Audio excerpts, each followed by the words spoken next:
Mga bandang alas 12:30 to ng tanghali mga kabiyahero. Meron nga tayong pupuntahan for today's video.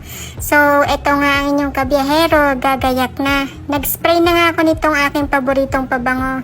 Pinakita ko lang to sa inyo kasi sobrang bango nito. Ayan no. Hindi po ito sponsor. Aba, pagdating ko sa kusina, nakita ko tong Pepsi. Halo, Diyos ko. Bumili na naman ng pampataba itong aking kasama.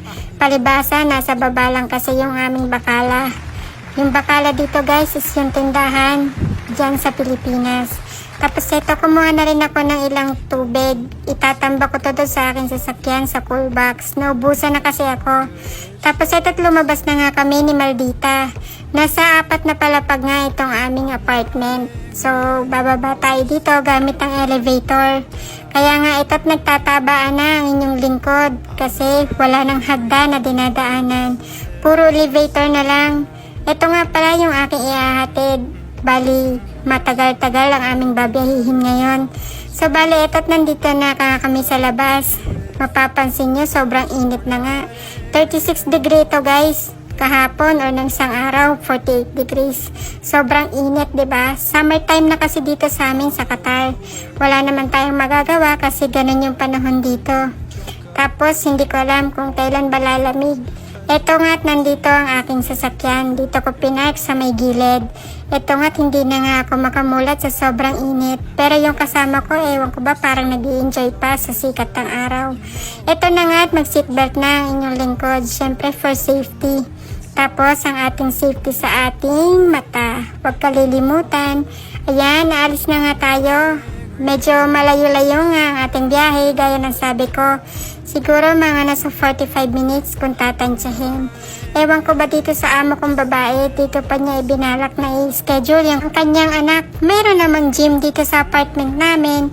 So fast forward na nga mga kabiyahero. Siyempre, dito na tayo sa Al Wakrah. Hindi ko na ipinakita sa inyo yung buong biyahe. Baka kasi biglang mainip kayo, gaya ng pagkainip ko. Bigla nga rin sumakit ang ulo ko sa sobrang init. Ewan ko ba, hindi ko maintindihan ang pakiramdam ng ulo ko. Parang hindi pa ako nakaka-move on dun sa pagra-rides namin noong isang araw. Ikaw ba naman yung biglang itapon ng itapon sa himpapawid? Diba? Parang ang sakit-sakit sa ulo nun. So ito na nga't nandito na nga tayo sa City Gym. Ibababa ko lang tong aking alaga kasi ayaw niya na nagpapasama siya sa loob. Mamaya ko pa yan susundan mga ilang minuto. Bali, may pupuntahan nga muna ako ngayon kasi nagbilin yung aking kasama na si Ate Annie. Shoutout nga pala kay Ate Annie Sarin. Paki-follow niyo na rin guys ang kanyang page or ang kanyang Facebook account.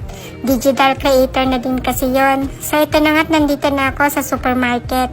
Wala kasi kaming mabiling gory doon sa aming tindahan sa baba ng apartment. Kaya ito, dumadayo pa kami dito sa Al Wakrah para lang makabili ng sabon ng gory. Yun talaga yung ginagamit namin. Maganda kasi siya. Medyo naglalighten na nga yung skin namin kagagamit ng gory. Ewan ko ba, kailan kaya kami puputi? Tapos after nga nun, na nga ako dito sa likod ng building ng City Gym.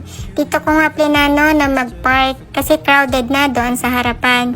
Mas maganda na rin dito kasi kukunti lang yung sasakyan at mabilis akong makakagalaw.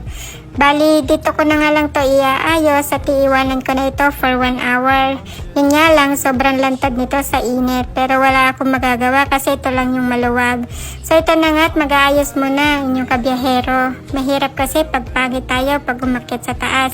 Ang dami pa namang magagandang babae doon, nakakahiya naman. Wow. So yan na nga, uminom na nga lang ako dito ng tubig kasi feeling ko natutuyo na yung lalamunan ko. Ang sakit pa rin kasi ng ulo ko. So yan na nga at dumiretso na rin ako dito sa elevator. O diba sabi ko sa inyo, paano ako papayat nito? Puro elevator na lang yung sinasakyan ko. So bali nasa 3rd floor nga yung kanilang gym. Hindi ko na nga kayo pwedeng i-tour doon kasi bawal yon. Puro kasi mga babae yung nandun. Tapos syempre hindi sila mga nakaabaya. Kaya bawal talaga yon. Haram yon sa mga Muslim. Alam yon ng mga kababayan natin na nagtatrabaho dito sa Middle East. So ito na nga't nandito na tayo sa 3rd floor. Bali, maghihintay lang nga ako dito ng 1 hour. So after nga ng 1 hour mga kabiyahero, tapos na itong aking alaga. O diba may padila-dila pa. Tinanong ko pa siya dyan kung nagpawis ba siya. Sabi niya oo, tapos pinahid pa yung noo at ipinahid sa aking damit. So ito na nga, pauwi na nga kami, sobrang init pa din. So after ko nga nitong bumiyahe ay eto't nilantakan ko naman itong niluto ni Ate Vanji. So doon lang natatapos ang ating video. Maraming salamat sa panonood. Don't forget to follow my page. Bye! God bless!